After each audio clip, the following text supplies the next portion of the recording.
అందించిన మరి పాస్టర్ గారు, అందులో మా మామగారు ఇద్దరికి కూడా మరి మా కుటుంబం తరఫున ధన్యవాదాలు తెలియజేస్తున్నాము. హృదయపూర్వకమైన వందనాలు కూడా తెలియజేస్తున్నాము.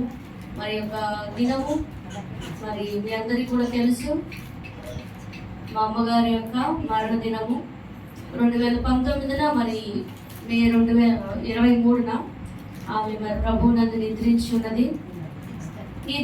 ఉన్నది. మరి ఎవరి యందు? ప్రభువు నందు. కాబట్టి మనం ఏం బాధపడవసరం లేదు కదా. మన పౌరసత్వం కూడా ఎక్కడుంది? పరలోక రాజ్యంలోనే ఉంది. ఆయన కొరకు మన నిరీక్షణ కలిగి ఇక్కడ ఈ లోకంలో మనం ఈ శ్రమను అనుభవించడం కంటే మనకంటే ముందుగా ఆయన ఎదురు చేరుకోవడమే మంచిది.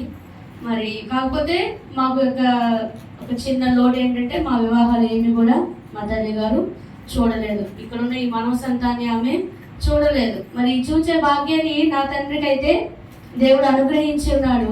మరి మా కొరకు మరి ప్రభు అయిన దేవుని దగ్గర ఆమె ఇంకాను విజ్ఞాపన చేస్తుందనే మేము అనుకుంటున్నాం. మా యొక్క జీవితాల గురించి, మరి మా యొక్క పరిచర్య గురించి ప్రభు యొక్క మొరపెడుతుందనే మేము అనుకుంటున్నాము.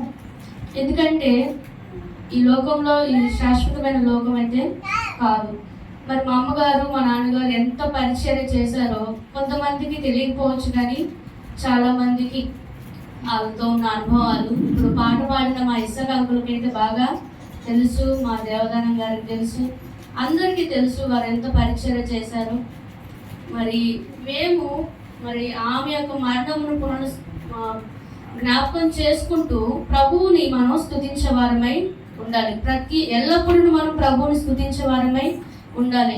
దేనిని గురించి కూడా మనం చింతించకుండా మరి ఈ లోకమందు శ్రమలు అనుభవించడం కంటే మనం మరణించడమే మరి చాలా ప్రాముఖ్యమైనది. ఎందుకంటే రాకడ సమయంలో ఎవరైతే విడవబడతారో, ఎవరైతే ఎత్తబడతారో మనకైతే తెలీదు.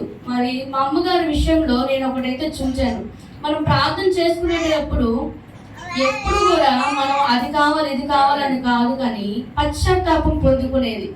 ఈ దినమంతా నేను చేసిన పాపములు ఏమైనా ఉన్నాయేమో, ఈ వారం, ఈ నెల నా ఎడల కానీ నా కుటుంబం ఎడల కానీ మేము నీకు ఆయస్కరంగా ప్రభు మేము ఏమైనా చేసి ఉన్నాము. తెల్లవారుజామున కానీ రాత్రి పడుకునేటప్పుడు ఆమె మూలుగులతో ప్రార్థన చేసేది. ఆ ప్రార్థన మాకు దీవెనకరంగా, మా కుటుంబానికి రక్షణకరంగా మారింది. అదేవిధంగా ఆమె డయాలసిస్లో ఉన్నప్పుడు కూడా తను ఎంతగా బాధపడుతుందో, ప్రభు నాకు ఎందుకు, నేను ఏం పాపం చేశాను, నాకు ఈ శిక్ష వేశావు, నన్ను క్షమించు. ఆ క్షమాపణ కోరుకునేటట్టుగా దేవుడు చేశాడు. మామూలుగా యాక్సిడెంట్ ద్వారా కానీ ఇంకొక ద్వారా కానీ ఏదైనా మరణం మనకి సంభవిస్తే ఆ క్షమాపణ అడిగే భాగ్యం మనకి ఉండదు. క్షమాపణ అనేది ప్రభువునందు మనం కోరుకోవాలి. ఈ మంచాన పడి అలా నలుగుతా లేదా ఒక శ్రమల కాలం మనం కొంత అనుభవించాలి. అప్పుడే కానీ ప్రభువు తన యొక్క విలువను మనం తెలుసుకోగలుగుతాము. మన పాప స్థితి అంతా ఒప్పేసుకుంటే చక్కగా ఆయన దగ్గరికి వెళ్ళి విశ్రాంతి మనం పొందుకుంటాం. అట్లాంటి భాగ్యం మధ్య నా తల్లి పొందుకుంది. ఆమెకి దేవుడు మరి ముందుగానే తెలియజేస్తున్నాడండి.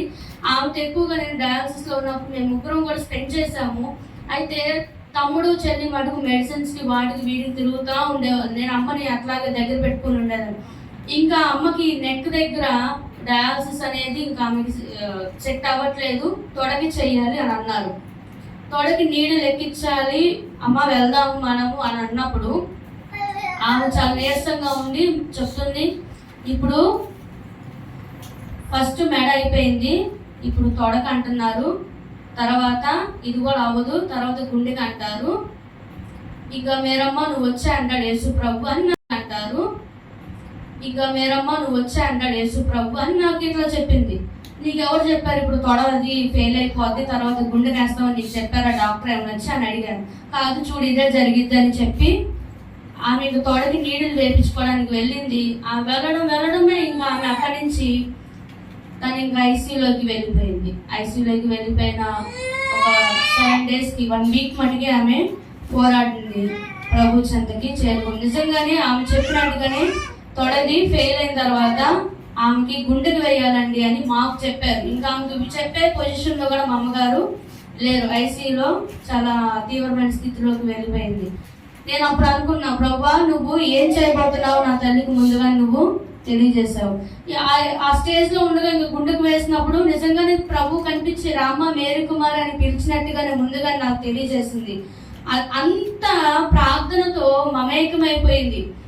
ఆమె పరలోక ప్రార్థన చేసిందంట. మా మేనత్త మా అమ్మకు పరిచయం చేయడానికి వెళ్ళినప్పుడు లోపలికి వెళ్ళి అత్త పరిస్థితి ఎలా ఉంది, ఒక్కళ్ళే ఎలా చేస్తారు, ఎవరు ఎలా ఉంది అత్త అంటే, మీ అమ్మ పరిశుద్ధ పరిశుద్ధ పాట పాడుకుంటుంది. నేను వెళ్ళేసరికి పరలోక ప్రార్థన చెప్పి ఆమె అంటుంది.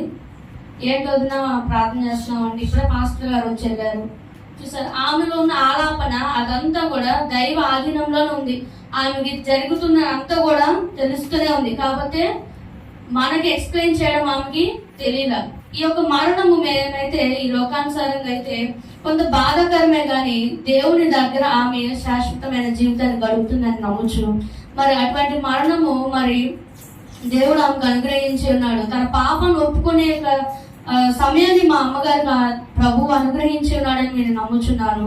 మరి కొద్ది మాటలు మరి దేవుని పరిచర్యలో కూడా నన్ను మరి నా తమ్ముడిని చెల్లిని అందరినీ కూడా విరివిగా బలంగా దేవుని పరిచర్యలో వాడబడాలని, నా తండ్రికి మంచి ఆరోగ్యము మరి ఉన్న సమస్యలన్నీ కూడా తీరిపోవాలని మీ అందరూ ప్రార్థించవలసిందిగా ప్రభు పేరిట మనం చేస్తున్నాం.